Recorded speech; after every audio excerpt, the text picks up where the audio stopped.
Mon rôle au sein de Pôle Énergie, donc moi je suis directeur général adjoint. On est ce qu'on appelle un pôle d'excellence régional. On a été fondé par la région il y a une quinzaine d'années et on est un petit peu son bras armé sur les sujets de transition énergétique et de décarbonation. Donc on accompagne les industriels et les territoires sur ces thématiques-là.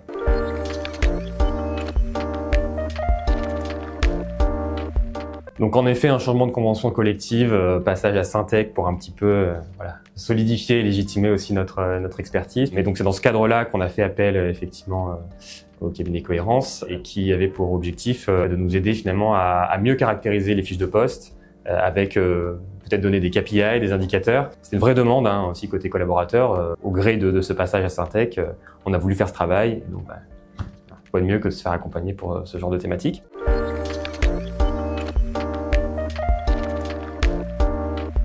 La façon dont ça a fonctionné avec Cohérence, c'est je pense d'abord une compréhension de ce qu'on était, Pôle Énergie. Une structure un peu particulière, associative, issue du conseil régional, donc en partie subventionnée, avec un modèle d'affaires aussi côté privé. Donc vraiment un modèle de financement très mixte. Cohérence a d'abord passé un petit peu de temps à comprendre qui on était et compte tenu de ça, nous proposer finalement un accompagnement qui soit adapté. Plutôt des outils RH, donc très en lien avec finalement les fiches de poste, comment est-ce qu'on arrive à caractériser le poste de chacun des collaborateurs. Un gros travail sur les indicateurs, pour aussi une logique d'évaluation. Typiquement, ce qu'on a changé, c'est que nos primes précédemment étaient basées sur le résultat général de l'association et absolument pas personnalisées. Donc aujourd'hui, on a moitié sur les résultats de l'association et moitié sur la performance de chacun. On a pas mal travaillé sur les entretiens annuels aussi, parce qu'on n'était pas tout à fait sensibilisés, je dirais, à l'importance de cet exercice.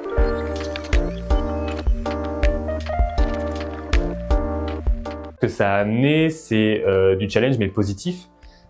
Plutôt l'envie de contribuer encore plus à notre raison d'être au sein de Pôle Énergie, qui est quand même la transition énergétique et la décarbonation, donc des enjeux assez importants et marquants pour notre région, et puis plus largement d'ailleurs.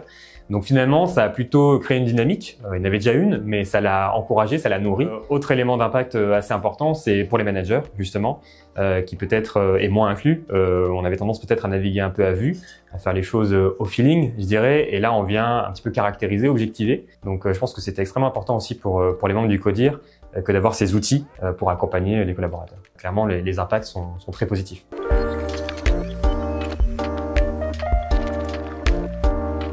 Je pense que la force de Cohérence, c'est réellement justement d'avoir fait l'effort de nous comprendre avec nos particularités, nos forces, aussi nos faiblesses. Donc c'est presque ce diagnostic-là initial qui est finalement fondateur de l'accompagnement. Sans ce diagnostic-là, on ne peut pas proposer un accompagnement et les outils qui vont bien. Et il me semble que c'est un élément absolument essentiel pour n'importe quelle entreprise.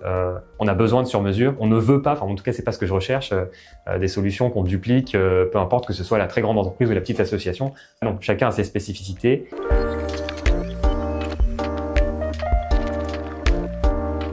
Cohérence nous a orienté vers Quintessence pour nous proposer finalement un accompagnement de manager, plutôt dans une logique de formation. Donc à la rentrée, on va faire un séminaire effectivement avec Quintessence. On va mettre en place donc un des outils que propose Quintessence pour travailler vraiment sur la communication de l'équipe et donc finalement là aussi développer la compréhension des autres pour encore une fois améliorer cette dynamique d'équipe. Voilà, on poursuit la collaboration avec les entreprises du groupe Badka.